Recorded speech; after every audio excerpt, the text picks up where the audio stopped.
नागेश चिरडीला आला होता. झोपतही नव्हता आणि खेळतही नव्हता. त्याला मांडीवर घेऊन शकुंतला बळेबळे त्याला थोपटत होती, दादापुता करत होती. तो आत्ता झोपणार नाही हे तिलाही माहिती होतं, पण निदान त्याने आपली मांडी सोडावी, खाली खेळावं, हसावं ही तिची अपेक्षा होती. या महिन्यापासून तो बसायलाही लागला होता, पण बसलेला मध्येच एखादं धान्याचं पोतं लुडकावं तसा लुडकत होता. त्याच्या पाठीशी कोणीतरी बसायला लागायचं, नाहीतर बसलेला नागेश हळूच लुडकून आडवा व्हायचा. रडता रडता, खेळता खेळता तो तोंडानं आवाज काढत होता. सगळेजण हसत होते, त्याच्याशी बोलत होते. वेळ छान जात होता. तोच हातात पिशवी घेऊन गणपत वाड्यात प्रवेशला. वेळ रात्रीची 7:30-8ची असावी. एका उत्साहानं त्याने अंगण ओलांडलं आणि तो ओसरीवर आला. अरे नागेश, हे बघ मी काय आणलं तुझ्यासाठी. हे कुत्रं, ही मोटार, हा बैल, हा माणूस. बटण दाबून आवाज करत तो एक एक खेळणं त्याला दाखवत होता.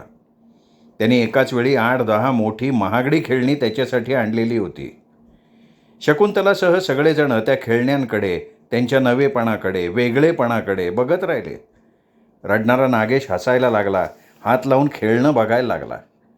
पुढं होऊन गणपतनं नागेशला उचलला, वर आकाशात फेकला आणि झेलला. शकुंतला अवाक होऊन बघत राहिली. तिच्या मनात आलं, नेम चुकला तर लेकराचा चेंदामेंदा होऊन जाईल की. ती स्वतःशी चरकली, हादरली. सासू म्हणाली सुद्धा, अरे पुरं तुझं त्याला झेलणं, मान लचकन लेकराची, निसटलं ना हातून तर होश जातील सर्वांचे. गणपतने त्याला गपकन शकुंतला पुढे धरलं आणि म्हणाला, घ्यावा घ्यावा घ्यावा, याला घ्या. अहो कसं आहे, हा जिथं बसन त्याला तिथं एक तरी खेळणं असायला पाहिजे ना. आणि तो वरती माडीवर गेला. कौशल्या झोपलेली होती, तिथे गेला तिला भेटायला. सासू खेळणी जमवत म्हणली, केवढी दांडगी हौस आहे त्याला लेकराची, आणि वांजबाई पदरात पडली. आता पतूर 2-4 लेकरं झाली असती. पदरी लेकरू नाही, करत बसती रातंदिस घरातली कामं. मन तरी रमायला पाहिजे की. या गणपतचं नशीबच वाईट. दुसरी बाईल करावी तर ह्योच नको म्हणतोय. हाय ते ठीक आहे म्हणतोय. काय करावं आता. ही बाई वागती त्याच्या मनाजोगं, त्यो आणि त्याचं नशीब. बरं झालं तुला नागेश झाला, ते घरात लेकरू खेळायला लागलं. असं बघ शकुंतला, अंगणा बी घर घराची शोभा नाही, आणि लेकरा बी घर बाईची. लेकरू आहे तर बाई प्यारी घरदाराला, नवऱ्याला बी. नुसतं चांगलं वागून काय उपयोग म्हणते ग मी. शकुंतला नागेशला मांडीवर घेऊन बसत म्हणाली, पण मामी, अहो अशी वाघीण कामाला असेल ना तर घर बी चालते बघा. एक रोज त्यासनी ताप आला तर भाकऱ्या बडवून बडवून मी दमून गेले. तुकडा उरला नाही 15-20 भाकऱ्यातला. सांच्याला पुन्हा रांधा, ती उदासपणे म्हणाली. बोलता बोलता तिने सासूच्या हवाली नागेशला केलं आणि ती स्वयंपाकाला लागली. 10-12 मोठमोठ्या भाकरी केल्या, कांद्याचं पिठलं केलं, हिरव्या मिरच्यांचा ठेचा वाटला. तोपर्यंत संपतही बाहेरनं फिरून आला. कधी नव्हे ती सगळ्यांची एकत्र जेवणं झाली. जेवणाचं काम आटोपून गेलं. शकुंतलाच्या मनात आलं, बाईनं काही खाल्लं नाही, दूध तरी त्यासने नेऊन द्यावं. तिने ग्लासात दूध घेतलं, साखर घातली, चमचा ठेवला आणि ती त्यांच्या बाजूच्या माडीच्या पायऱ्या चढायला लागली. 3-4 पायऱ्या चढल्या असतील नसतील तर तिच्या मागे कोणीतरी येतंय हे तिला जाणवलं. हातातला दुधाचा ग्लास हिंदकळला, थोडं दूध सांडलं. पायऱ्यांवर फिकट प्रकाश होता. पायऱ्या सहजपणे चढून जाता येतील असा. तिच्या मागोमाग गणपत येत होता. ती जिन्यातच थबकली, गोंधळून गेली.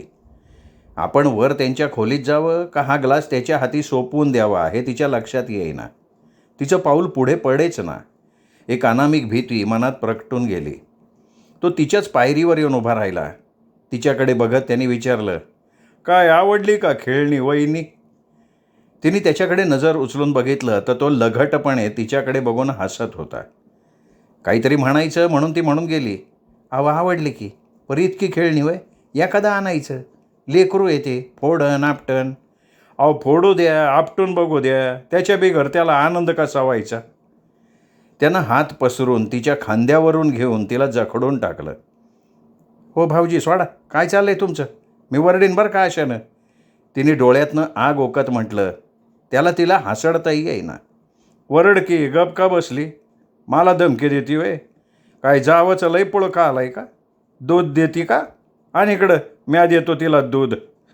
असं म्हणत त्यांनी जवळजवळ हिसकावून तिच्या हातातनं ग्लास घेतला आणि तिथे पायऱ्यांवरच ते दूध सांडून टाकलं. तिच्याकडे ग्लास सोपवत म्हणाला, ने गिलास खाली. आणि तू वरडल्या विश्वास कोण ठेवल ग? संपत, आई का अण्णा? वरडून बघ की. हेतच असं मनगट पिरगळून टाकल ना, पुन्हा आवाज नाही काढायची तू. चल जा खाली. तो वरती गेला अगदी सहजपणे, काही घडलंच नाही अशा थाटात. ती त्याच्याकडे बघतच राहिली. शकुंतला जिन्यातच क्षणभर थांबली. त्या ओघळून पसरलेल्या दुधाच्या विस्ताराकडे पाहत राहिली. हळूच तिथून खाली आली. तांब्या भांडं घेऊन माडीवर आपल्या खोलीकडे निघाली. शकुंतला खोलीत आली तर संपत आणि नागेश खेळण्यांशी खेळत होते. नागेशच्या भोवती सगळी खेळणी होती. एकेका खेळण्याला चावी देत वाजवत संपतही खेळण्याशी बडबडत खेळत बसला होता. दोघंही खेळात रंगून गेले होते. शकुंतलाला बघताच नागेशने हात काढले, सूर लावला रडण्याचा. संपत म्हणाला, आता तुझी माय आली बाबा, माझं काम संपलं. शकुंतला, कौसल्या वहिनीचं कसे? दूध घेतलं का त्यांनी? गोळी बिळी तरी द्यायची ना. ताप उतरला नाही ना तर उद्या डॉक्टरकडे जावा दोघी. कौसल्या वहिनी सांगणार नाहीत मला असं असं होतं आहे म्हणून. अगं शकुंतला, लक्ष कुठं आहे तुझं? शकुंतला घाबरून म्हणाली, अवं घेतलं की दूध, गोळी बी दिली, झोपती ना आता, ताप नाही अंगात, वाटण बरं, पण गळून गेल्यात. ती जे सुचेल ते बोलत होती. संपत भाऊ कोण म्हणाला, माझ्या ध्यानात आलं नाही, पण अण्णानं बघ नागेशसाठी किती खेळणी आणली. त्याचा लय जीव आहे नागेशवर. तुला नागेश झाला हे कळलं? गाड्याने मला अशी घटमिटी मारली बघ, डोळ्याला पाण्याच्या दाराच. प्रत्येक माणसाला वाटतंच की आपल्याला एकलं लेकरू असावं, आपलं आपलं असावं. कौशल्या वहिनी वागायला इतकी चांगली, लेकरू व्हायला पाहिजे तिला. सोनं वहीन बघ तिच्या जगण्याचं. शकुंतलाला त्या पुराणात काही रस नव्हता. ती जांभई देत म्हणाली, भाकऱ्या बडवून बडवून कंबर गेली माझी. अजून 4 दिवस का बाईचा ताप हटला नाही तर मी आजारी पडती बघा. ती नागेशला घेऊन पलंगावर आडवी झाली. त्याला पाजत पाजत थोपटायला लागली. त्या थोपटण्याच्या लईनं आणि पोटात दूध जाऊ लागल्यानं नागेश झोपी गेला. तिच्या डोळ्यावर पेंग आली. ती म्हणाली, आव दिवा काढा की. त्यांनी दिवा बंद केला आणि तिला वळवून आपल्याकडे घेतली. तो तिच्या थकलेल्या शरीराशी झोंबायला लागला. त्याच्या श्वासाची लय वाढली. मनातली वासना फणा काढून तिच्यापुढे डोलायला लागली. तिचाही नंतर नाईलाज झाला. त्याच्यापासून दूर होताना तिच्या मनात आलं, असा कसा पुरुष असतो माय? म्या दमली आहे, म्या थकली आहे असं सांगून बी. तिने त्याच्याकडे बघितलं. तो तृप्तपणे तिच्याकडे बघून हसत होता. शकुंतला अजूनच थकून पडून गेली. तो तिच्या शेजारी पलंगावर कधी येऊन पडला तिला कळलंच नाही. तिच्या थकल्या मनात आलं, थोड्या विश्वासानं दमानं आपण ह्याला सांगावं का की असं करता असं गणपत भाऊजी म्हणजे. तिने नकळत स्वतःचे ओठ आवळून घेतले अगदी घट्टपणे. मनातलं ओठातून बाहेरच पडेना, ते आतमध्येच खदखदत राहिलं. नागेश वर्षाचाही झाला नाही की तिला पुन्हा दिवस राहिले. नागेश आत्ता कुठे पाय टाकायला लागला होता. त्यांनी वरचं दूध प्यायला सुरुवात केली होती. दुधात कुस्करून खाऊ घातली तर चतकोर अर्धी भाकरीही तो खात होता. खेळतही होता. त्याला सांभाळायला आता त्याची आईच अशी नसली तरी चालायचं. घरातलं कुणीही चालत असे. शकुंतलाला डोहाळे लागले. याचा त्याचा वास यायला लागला. ओकून ओकून आतडी पिळवटून निघायला लागली. तिच्या पोटात कधी अन्न जायचं तर कित्येकदा जायचंही नाही. कौसल्यानं आता एका विश्वासाने आणि मायेने नागेशचा पूर्ण ताबा घेतला. त्याला थोपटून झोपवणं, खाऊ घालणं, त्याची आंघोळ, कपडे या सगळ्यांकडे कौसल्या बघायला लागली. सासू ही मदत करायची, पण ती बिचारी थकून जायची. आता बहिणं माझ्यानं असं म्हणत कोणाच्या तरी हवालीत त्याला करून टाकायची. कौसल्या मात्र मायेनं आणि काळजीने नागेशचं सगळं करायची. त्याची शिव पुसणं, त्याला खाऊ घालणं, देवळापर्यंत त्याला नेऊन आणणं, त्याच्याशी बोलणं, त्याची बडबड ऐकत राहणं, सगळं. जणू काय नागेश तिचाच होता. तिच्याच पोटी त्यांनी जन्म घेतला होता.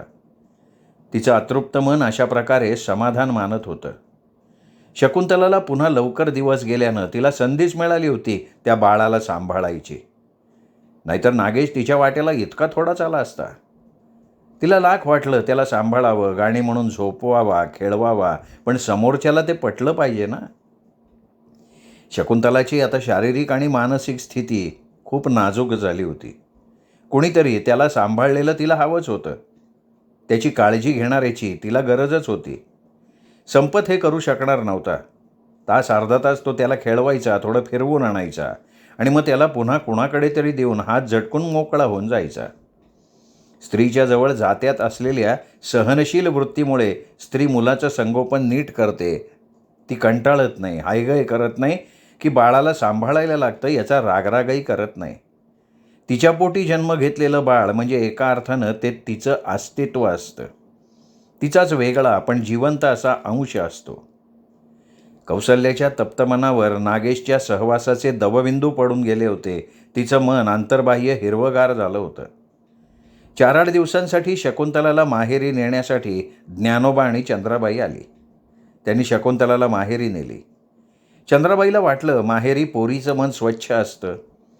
तिला काही खावं वाटलं तर आपण करून देऊ, खाईल ती, थोडा बदलही मिळेल. गावात माहेर असलं की बाईला माहेर पण उपभोगता येत नाही. कोणी तिला 4-8 दिवस माहेरी राहूच देत नाही. 8-15 दिवसातनं माणसं भेटतात, भेटी होतात, दृष्टीभेटीचं सुख मिळून जातं. मग माहेरी जाऊन राहण्यातली ओढही बोथट होऊन जाते. जाऊ पुढच्या महिन्यात, नाही तर जाऊ त्या सणाला, असं म्हणता म्हणता दिवस पुढे निघून जातात. शकुंतलाचंही तसंच होत होतं. गावात माहेर असूनही जाऊन राहता येत नव्हतं. कधी म्हसोबाला कोणी आलं की तिच्या वाड्याला येऊन टेकून चहापाणी करून जात, बोलणं होई, निरोप मिळे. कलावती येणार आहे, तिचा मुलगा शाळेत जायला लागला आहे, तिच्या दिराचं लग्न ठरलं, विमलसाठी वरसंशोधन सुरू केलं आहे, कुणीतरी कुठलं तरी स्थळ सुचवलेलं असे. कलावतीला मुलगी झाली होती, पण या खेपेला त्यांनी तिला माहेरी पाठवलीच नव्हती. निरोप आल्यावर चंद्राबाई गेली तर कलावती बाळंत झालेली, छान 7 पाऊंडांची मुलगी, बाळसेदार, कुरळ्या दाट जावळाची. सगळं ठीक होतं, पण चंद्राबाईच्या आईच्या मनात येत होतं महिन्यात तिला नेली असती तरी चाललं असतं, पण बाळंतपण माहेरी करायचं. मायेची माणसं असतात, मायेचा जीव उडून जातो लेकीला कळा देताना बघून. शकुंतलाही जाऊन कलावतीला भेटून आली होती. त्यानंतरच्या 2 महिन्यात तिला दिवस राहिले होते. सर्वांना वाटून गेलं की आता हिला मुलगी होणार. शकुंतला म्हणाली होती, होऊ दे की मुलगी. मुलगी काय वाईट आहे का मामी? तुमच्या घरी सोन्या आल्या ती, त्या बी कोणाच्या तरी लेकीच हायती की. आता मला लेक पाहिजे, झाला की पोरगा. चंद्राबाई थकली आहे हे शकुंतलाच्या लक्षात आलं. तिची तब्येत ठीक नव्हती, ती दमत होती. हातातलं काम टाकून ओसरीला बसून राहायची. शकुंतला म्हणाली, इमल, अगं आई अशी का बसती ग खांबाला पाठ लावून? दवाखान्यात दाखवून तर घ्या. तिला आईची काळजी वाटत होती. विमला म्हणाली, अगं दाखवलं होतं 2 महिन्या अगोदर, साखरेची बिमारी आहे म्हणे तिला, तिला गोड खायचं नाही म्हणून सांगितलंय. शकुंतलाला आईची काळजी वाटली. मन उडून गेलं. आपण मोठ्या झालो आणि कामाच्या होताच दुसऱ्याच्या घरी जाऊन राहायला लागलो. खरं तर आत्ता इथे आपली गरज आहे आईला, आबांना. सगळं ठीक होतं. येऊन 2-3 दिवस झाले नाहीत. नागेश कुणाकडे राहत नव्हता. माणसं नात्यातली होती पण सवयीची नव्हती. त्यांनी रोज पाहिलेली नव्हती. तो कधी नव्हे ते सारखा शकुंतलाला पुन्हा चिकटायला लागला. तिची तब्येत ठीक नव्हती. तिची चिडचिड वाढली, राग वाढला. मग तिने त्याच्या पाठीत धपाटाच मारला. तो मग कितीतरी वेळ रडला. रडून रडून झोपी गेला तेव्हा घर शांत झालं. कौसल्या उन्हं उतरताना आली आणि म्हणाली, काय कशी काय माझी जाऊ आणि माझा लियोग बी? झोपेतून उठलेला नागेश पळत कौसल्याकडे गेला. तिच्या मांडीवर धपकन बसला. त्यांनी तिला मारायला सुरुवात केली. त्याला ती हवी होती आणि गेल्या 3 दिवसात ती त्याला दिसलीच नव्हती. त्याच्या नजरेलाही ती पडली नव्हती. आपण इथे कुठे आईबरोबर येऊन राहिलो असं त्याच्या बालमनाला वाटलेलं असावं. त्याचं मन कोणाला कळलं नाही, फक्त त्याची चिडचिड तेवढी दिसत होती. त्या चिडचिडीमागचा अर्थ कळून येत नव्हता. कौसल्या शकुंतलाला भेटायला आली आणि शकुंतला सकट सगळ्यांना या गोष्टीचा उलगडा झाला. कौसल्याने त्याचे दोन्ही हात धरून ठेवले. त्याच्या तोंडाजवळ आपलं तोंड नेऊन पटापटा त्याचे मुके तिने घेतले. तिच्याही डोळ्यांना धारा लागल्या. भरल्या कंठानं पावती द्यावी तसं कौसल्या म्हणाली, त्याचं मला मारणं बी किती गोड होतं नाही का? अहो त्याची माया आहे माझ्यावर, आणि मला तर बाई वाडाच खायला उठला. कामं रेटना, जेवण जाईना, चेटूक केलं यांनी माझ्यावर. ती समाधानानं हसत म्हणाली. चंद्राबाई म्हणाली, मला आता शकुनची काळजीच नाही. त्या घरात तुम्ही हाव, सावलीसारखं राहावा तिच्या मागं. तू बी शकून त्यांचं दुखलं खुपलं बघत जा. हे बघ, माया द्यायला लागती आणि घ्यायला बी लागती. जावा जावा सुखानं राहावा. आता इथून पुढं नागेश तुमच्या अंगावर जादा राहीन. आता त्यो तुमचाच होऊन राहीन. लेकरसनी बी कळून येतंय बघा, कोण आपल्याला मायेनं जवळ करतं, कोण झेड करतं. कसंही ना, हे माणसाला उपजत ज्ञान असतं. तुम्हाला बरं कळलं. मी नागेशला बघन की. तुमची चौकशी करायला आले मी. कौसल्या म्हणाली. चहा झाला, चिवडा झाला. कौसल्या गेली. नागेशनं रडून रडून घेतलं. शकुंतला म्हणालीच, मी राहीन हो, पण ह्यो राहावा की. जाते माय मी माझ्या घरी, देते ह्याला तिच्या वटीत. आणि त्याच आठवड्यात ती घरी गेली. वाड्यात सगळे तसे तिच्या परतण्याची वाटच बघत होते.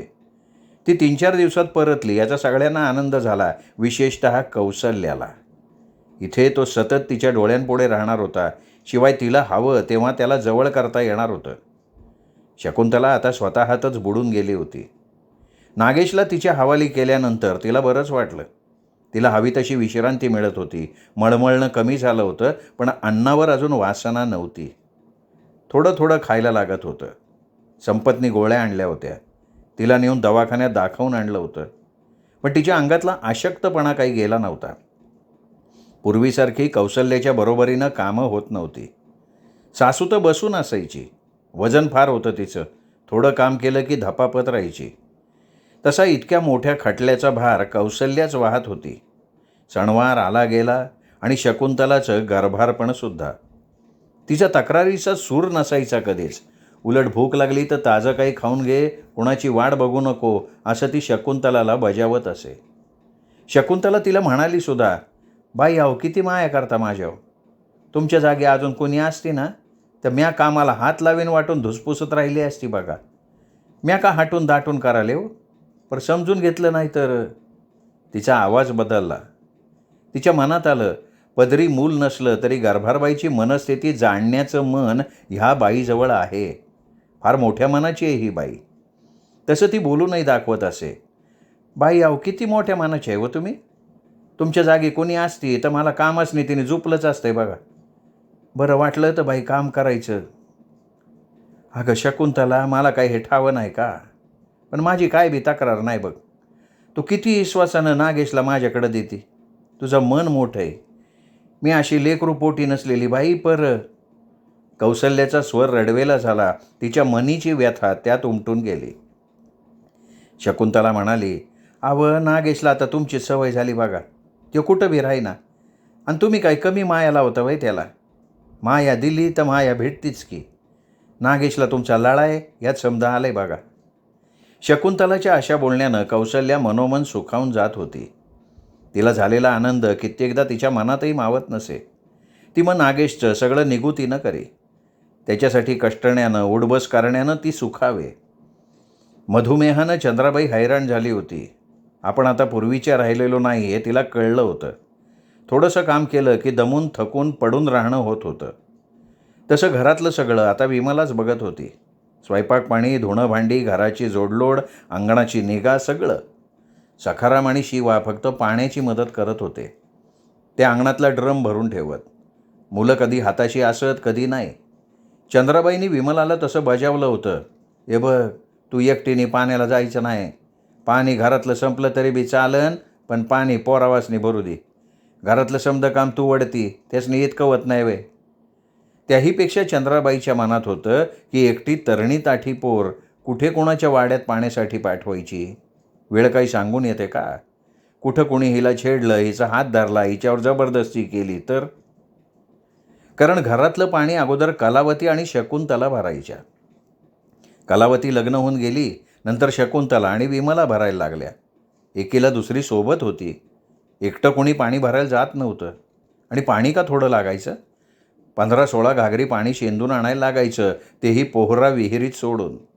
कमरेतून वाकून पोहरा वर उडत पाणी भरायला लागे.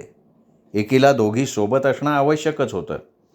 कुठं कोणाचा पाय घसरला, कोणी घागर घेऊन पडली, ठेच काढली तर. शिवाय बोलत बोलत पाणी भरण्यासारखं मेहनतीचं काम सहज होऊन जात असे. कलावती आणि शकुंतला तर सकाळी सकाळीच पाणी भरून टाकत, मग दिवसभराची बेफिकिरी, दोघांनाही आणि घरातल्यांनाही. चंद्राबाईला कधी मुलींची कीव आली, फारच वाटलं तर आडावर मुलींच्या सोबत जाऊन बसे, त्यांचं पाणी भरणं बघे. त्यांना सतत सूचना करत राही. अगं वाकू नका जादा, आणि सांडती किती ग पाणी पोऱ्यातलं, बडबडत राही.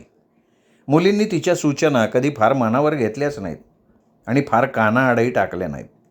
आई असं म्हणती करत त्या नकळत पाळूनही जात. चंद्राबाईला पाणी शेंदणं जमलं नाही. 2 हंडे भरले तरी तिची कंबर भरून येई. मग 4 दिवस ती भुईला पडे, कणे, तिला ताप येई, तिचं अंग जड होई. त्यामुळे पाणी शेंदून आणणं हे काम तिने टाळूनच टाकलं. पण अलीकडे विमलला फार काम पडतं हे तिला कळत होतं. त्याचबरोबर 1-2 वर्षात लग्न होऊन गेली स्वतःच्या घरी, तर मुलीला कामाची सवय तर असायला पाहिजे, असंही तिचं व्यवहारी मन म्हणत असे. चंद्राबाई ज्ञानोबाला म्हणली, आता डोळे झाकून बसणं पुरे बरं का. काय माझ्या ध्यानात नाही आलं, कशाबद्दल बोलती ग? आता कशाबाबत? बरं डोळे हो कातडवरून राहता येते हो तुम्हाला? अहो आपली इमल 15वं सरण कितीला, मोठी होऊन 3 वर्ष उलटून गेली. बघा की आता तिच्यासाठी जमस्तवर वर्ष 6 महिने गुजरून जातीन. लगीन जमणं काय आपल्या हातात आहे का थोडं? त्यावेळी चंद्राबाईच्या मनात कुठेतरी होतं. तशी विमला, कलावती आणि शकुंतला यांच्यापेक्षा अंगानं थोराड आहे, आणि दुसरं म्हणजे रंगानं थोडी सावळी आहे. ती गोऱ्यात जमा होणारी नाहीच. पाहताक्षणी तिला कोणीतरी पसंत करून टाकावी अशा पठडीतली ती नाही आहे. पण ती कामाला वाघ आहे, बोलण्यात चतुर आहे. मोठ्या मोठ्या काळ्याभोर डोळ्यांची पोर. दैव बलवत्तर असलं तर जुळूनही जाईल लग्न. पण पाहायला तर हवं असं तिला वाटत होतं. त्याचीच काळजी तिला होती. सखाराम यावर्षी 9वीला होता, शिवा 7वीला. दोघं पास होत होते, शिकत होते. पुढे शिकणार का नाही माहीत नव्हतं. पण सखारामला 10वी पास करायचं असा ज्ञानोबाचाच विचार होता. तो शिकला तर पुढेही त्याला शिकवणार होते. तसं विमलच्या लग्नानंतर फार खर्चाचं कार्य घरात होणार नव्हतं. मुलांचं लग्न 20च्या पुढं किंवा त्या दरम्यान केलं तरी चालणार होतं. शिवाय चंद्राबाईला वाटत होतं, या साखरेच्या बिमारीपायी आपण असं खंगत चाललोय. पोरीचं लगीन एकदा का उरकून घेतलं का काळजी मिटली. पण तसं होईल याचा भरवसा नव्हता. पण झालं वेगळंच. विमलाचं लग्न जुळायला उशीर लागेल असं वाटत असताना जिल्हा परिषदेतल्या शिक्षकानं आपल्या धाकट्या भावासाठी तिला मागणी घातली. ते सखारामला शिकवत होते आणि शिवाला सुद्धा. तो त्यांच्या हाताखाली भूगोल शिकत होता. चहाला म्हणून घरी आले सखारामबरोबर. खरं तर सखारामनी त्यांना घरी आणलं आणि चहा केला गेला. चहा पोहे विमलानं केलं. त्यांनी विमलाला बघितली, त्यांना ती आवडली. तिची कामाची आवड, काम करण्याची पद्धती त्यांच्या लक्षात आली आणि त्याच बैठकीत त्यांनी ज्ञानोबाला आपणहून विचारलं, आहे का विचार मुलीच्या लग्नाचा? ज्ञानोबा तर उडाले. त्यांची मतीच कुंठित झाली. त्यांनी मास्तरांच्या ऐवजी चंद्राबाईकडे नवलानं बघितलं. ते खरं तर संभ्रमात पडले होते. त्यांना वाटलं, पोराचं मास्तर चहाला म्हणून घरी आलं काय आणि ते विचारतात काय, का आपली चेष्टाच करतायत हे त्यांना कळेना. चंद्राबाई सावध झाली, समंजसपणे म्हणाली, आता मास्तर पोरीची जात म्हणजे आता आज नाही तर उद्याला लगीन करून द्यावंच पडन. घरात काय तिचं लोणचं घालून ठेवायचं का? हाय तसा विचार हाय मनात, पण अजून सुरुवात नाही केली बघा. बघू की करू. एकदा का बघायला सुरू केलं का 6 महिन्यात लगीन जमून जाईल, नाही तर महिन्यात बी जाईल. लगीन कुणाचं कावा जमून जाईल ते देवाला बी ठावं नसते. आणि ती सहज हसली. मास्तरांनी चहा संपवला, कब्बशी सखारामकडे दिली. क्षणभर थांबले आणि म्हणाले, ए बघा माझा भाऊ आहे बुलढाण्याला, म्या मोठा. दोघं धाकले माय बुलढाण्याला असतात. वाडा आहे आमचा. शेती नाही आहे, पण दोघं भाऊ मिळून किराण्याचं दुकान चालवतात. चांगलं चाललं आहे दुकान. माय त्यांच्याजवळ असती. बाप नाही. मी 10 वर्षाचा असताना गेला. मायनंच काम करून आम्हाला पोचलं आहे. आता तिला काय कामं वैनात आणि म्या इकडं असा. बायको माझ्याजवळ राहणार का तिला कामं झेपेनात. आम्हाला घरकाम करणारी, माईला सांभाळून घेणारी पोरगी पाहिल. सखाराम सांगत असतो, अक्कानं हे केलं, इमाक्कानं ते केलं. कामाची सवय असली ना का कामाचं काय वाटत नाही बघा. हे बघा मला पोरगी पसंत आहे आणि माझा भाऊ काय माझ्या शब्दाच्या बाहेर नाही. मॅच करताय. मला त्याच्या लग्नाचं बघावं पडेल. तुमचा विचार सांगा. मी माझ्या भावाला आणि माईला बोलवून घेतो, बघण्याचा कार्यक्रम करू, पोरगी पसंत पाडणार हो. मास्तर एवढं बोलून मनातलं कोडं सुटल्यासारखे हसले. ज्ञानोबा म्हणाले, हा पर देण्या घेण्याचं ते बी आपल्याला परवडायला पाहिजे ना. लगीन तर औंदा करायचंच आहे, 4-8 महिने इकडं का तिकडं. हे बघा, आम्हाला तुम्ही करून द्याल तसं करून घेऊ. आणि कमवून खाणारी माणसं आहे, काय आम्ही बी लय पैसेवाले नाही, पण तुमच्या पोरीला उपाशी बी ठेवणार नाही. तेवढे रग मनगटात आहे आम्हा भावांच्या. ज्ञानोबा खुल्ले स्वतःशी झुलत म्हणाले, तसं असन तर मग त्या आयतवारी कार्यक्रमच करून टाकू की. वाढवणारी माणसं नसली तर लगीन संकट नाही वाटत. आमची पोर द्यायची म्हणजे आमचं आतडच द्यायचं आहे की. तुम्हाला नाही कळणार ते मास्तर. ते उदास हसले. ते फार दूर नजर लावून विचार करायला लागले. समजा ह्यो माणूस सांगीन तसं समज जमून गेलं तर पोरगी जाईन की लगीन होऊन 4-8 महिन्यात. ज्ञानोबाचे डोळे डबडबले, ओठ थरथरायला लागले. समोर बसलेली माणसं त्यांना अस्पष्ट दिसायला लागली, बोलताच येईना. आयुष्यभराचं दुःख मनात भरून आलं. पोरीचं बाप होणं म्हणजे काय असतं ते जाणवलं. त्यांना वाटलं, घरभर चिवचिवता फिरणारे या पोरी एक एक करून उडून चालल्या. ती अगोदर कला गेली, तिच्या पाठोपाठ शकून गेली, आणि आता इमल चालली, बापाला दुःख देऊन घर रिकामं करून. मास्तर उठले तशी चंद्राबाईंनी खूण केली. सखाराम आत गेला. त्याने अडकित्ता आणि सुपारी आणली, मास्तरांपुढे धरली. त्याला सुपारी कातरता येत नव्हती. ज्ञानोबा लपकन हल्ले, शरमून म्हणाले, अरे पोरा, तुझ्या मास्तरासनी म्या देतो की सुपारी कातरून. त्यांच्या पुढं काही अडेवानी सुपारी आणि अडकित्ता धरून उभा राहिला. मास्तर म्हणाले, नाही नाही, मी सुपारी खात नाही, मला कशाचं बी व्यसन नाही. पान नाही, तंबाखू नाही, बिडी काडी नाही. औरंगाबादला शिकायला होतो.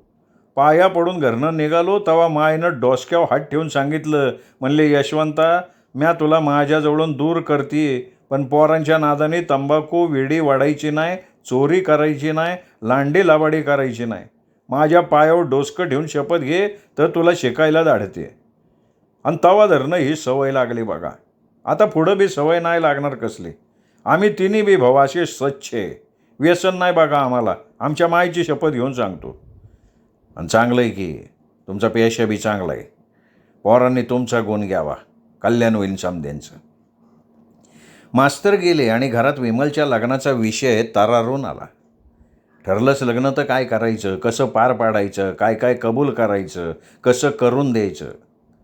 मास्तर ओळखीचे होते. या गावात ते गेले 4 वर्षांपासून होते. म्हसोबाच्या दर्शनाला जाता येता 1-2दा सखारामबरोबर घरीसुद्धा येऊन गेले होते. पण त्यांच्या मनात असा काही मानस असावा याची सुताराम कल्पना कुणाला नव्हती. ना ज्ञानोबांना, ना चंद्राबाईला किंवा खुद्द विमलला. का चला मास्तर आमच्या घरी असं म्हणून त्यांना घरी आणणाऱ्या सखारामला सुद्धा. पण माणसाच्या आयुष्यात काही घटना अशा अकल्पितपणे घडत असतात. त्या घडून गेल्यावर माणसाची पहिली प्रतिक्रिया, तो भांबावून जातो, गडबडतो, त्याचा स्वतःचाच गोंधळ उडतो. पण ती त्या घटनांची नियती असते. कुठल्या तरी अज्ञात संकेताच्या देखरेखीखाली घटना घडतात, त्याच्या बऱ्या वाईट परिणामांसह. पण त्यांना स्वीकारणं इतकंच माणसाच्या हातात राहतं. मास्तरांनी सांगावा धाडला. पुढच्या रविवारी मास्तर, त्यांचा भाऊ अशोक आणि आई आली. ती मास्तरांकडे उतरली. संध्याकाळी विमलला दाखवायचा कार्यक्रम होता. कलावतीला कळवलेलं नव्हतं सोयगावला, पण गावातल्या शकुंतलाला कळवलेलं होतं. संध्याकाळच्या कार्यक्रमासाठी बोलवलं होतं. कार्यक्रम झाला की जेवण होतं. असं वरवर सगळं ठरलं होतं, पण थोडी अनिश्चितताही होती. मास्तरांनी छातीत ठोकपणे सांगितलं होतं की माझ्या भावाला ही पोरगी पसंत पडणार. त्याच्या वतीने त्यांनी शब्द दिला होता, पण प्रत्यक्ष मुलानं मुलीला आणि मुलीने मुलाला बघून निर्णय घेणं महत्त्वाचं होतं. थोडी मनाच्या तळाशी भीती होती. समजा मनासारखं झालं नाही, दोघांपैकी कोणीतरी कोणाच्या तरी मनात भरलं नाही तर मग सगळ्या गोष्टींवर पाणी पडणार होतं. पुन्हा काही दिवसांनी नव्यानं सुरुवात करायला लागणार होती. पूर्वीचा अनुभव विसरून किंवा पूर्वी असं काही घडलंच नाही असं ठामपणे समजून. शकुंतलाला ताप आला होता. ती येणं शक्य नव्हतं. ताप, सर्दी, खोकल्यानं तिचं सगळं अंग ठणकत होतं. तिने संपतला सांगितलं, खरं तर आपण दोघे बी जायला पाहिजे, पण तुम्ही तर जावा. समधी कामं बाजूला ठेवा. आई आबाला बरं वाटन. मी जाऊन पदर बांधून काम करायला पाहिजे होतं. तिचं मन खात होतं. तिथे आपली उपस्थिती, तिची गरज तिला जाणवत होती. संपत बेफिकिरीनं म्हणाला, जाईल की मी ऐनवेळी जातो. आणि मी जाऊन काय काम करणार आहे का? नुसता बसून राहणार. मी जावंही माणूस, ते मला काय कामं सांगणार आहेत का? अहो ते समजा मला भेटावं आहे, पण तुम्ही जावा. सायगावचे देशमुख येतील. आपण गेलं नाही तर गावात राहून बरं दिसन का? तसं तर समदेसनी त्यांनी बोलावले. कोण कोण जातील माहिती नाही, पण तुम्ही जावा. थोडं चिडून संपत म्हणाला, अगं जाणारच आहे ना, जायला तर लागणच ना. गावात राहतोय या का न जाऊन सांगतोय कोणाला? माझी कामं उरकू दे, मग मी जाईन. दिस डाळायचं आहे. तू गा आत्तापासून माझ्या मागं बोनबोन लावू नगं. नाही तर तू आणि कौशल्या वहिनी जा हळूहळू. अहो गेले असते मी सकाळ धरणं, पण मला सर्दी ताप खोकला आहे. हिथंच मला बसवा ना, तर कुठून जाऊ मी? खरं तर माझी समधे वाट बघत असतील. तिच्या मनात आलं, लगीन झालेल्या पोरी काय कामाच्या नसत्यात मायबापाच्या. आपलंच गारणं दामटेत बसत्यात. माझं असं, माझं तसं.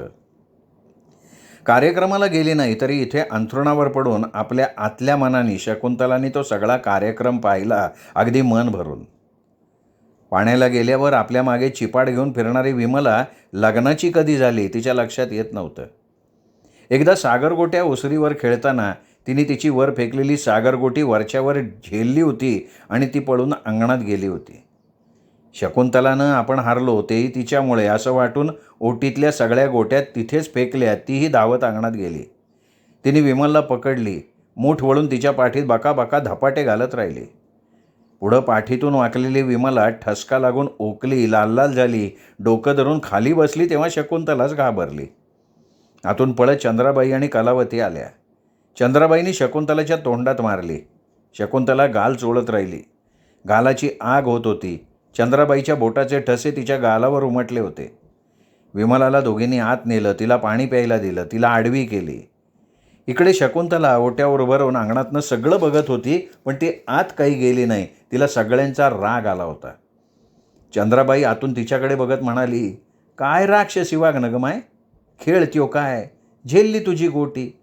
तू हारलीस म्हणून काय तिचा जीव घेणार आहे का? बहिणीनं दोघी अशा वागत्यात का? हां, जावा भावानं कशी वागशील तू? तोंडात माती जायपतूर समदेसनी सांभाळून जगत राहावं लागतंय बाईला. मान वळवून शकुंतला ओट्यावर बसली होती. ते सगळं तिला आत्ता आठवलं. एकत्र बालपण घालवलेली मुलं एकमेकांशी आतून कशी बांधून गेलेली असतात याचा ती अनुभव घेत होती. ती इथे राहत होती तरी तिचं मन माहेरच्या वाड्यात त्या माणसात जाऊन बसलं होतं. ती सगळं तिथं उपस्थित नसूनसुद्धा बघत होती. स्वतःशी बोलत होती, स्वतःशी हसत होती, आत्मसंवादानं संतुष्ट झालेली होती. एकीकडे विमलाचं लग्न वेळीच ठरतं याचा आनंद होत होता, तर आता त्या घरात आईच्या बरोबरीने काम करणारं कुणी तरणबाण बाई माणूस राहिलेलं नाही, ह्या विचारानं ती उदास होत होती. कार्यक्रम आटोपून संपत कधी घरी येतो याची ती मनोमन वाट बघत होती. त्याला सगळं खोदून खोदून विचारायचं होतं तिला. त्यानं झिडकारलं तरी सुद्धा.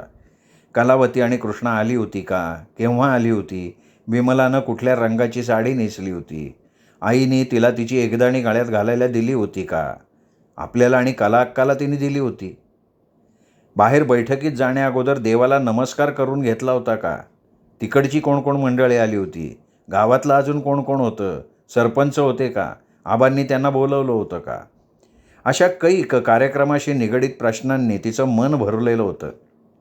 एकीकडे विमलचं लग्न जुळतंय, तिला पाहायला माणसं येणार आहेत ह्याचा आनंद मनात मावत नव्हता, तर आपण या आनंद सोहळ्याला शरीरानं सहभागी होऊ शकलो नाही याचं तिला आतोनात वाईटही वाटत होतं. अंथरुणावर पडून राहणं तिला तापदायक वाटायला लागलं. ती पलंगावर उठून बसली आणि हळूच पावलं टाकत खिडकीपाशी जाऊन उभी राहिली. श्रोते हो, हा होता आजचा भाग वृंदा दिवाणलिखित भुजंग या कादंबरीचा. या पुढचा भाग उद्या ऐकूयात दीपक रेगे कथाकथन चॅनलवर. नमस्कार.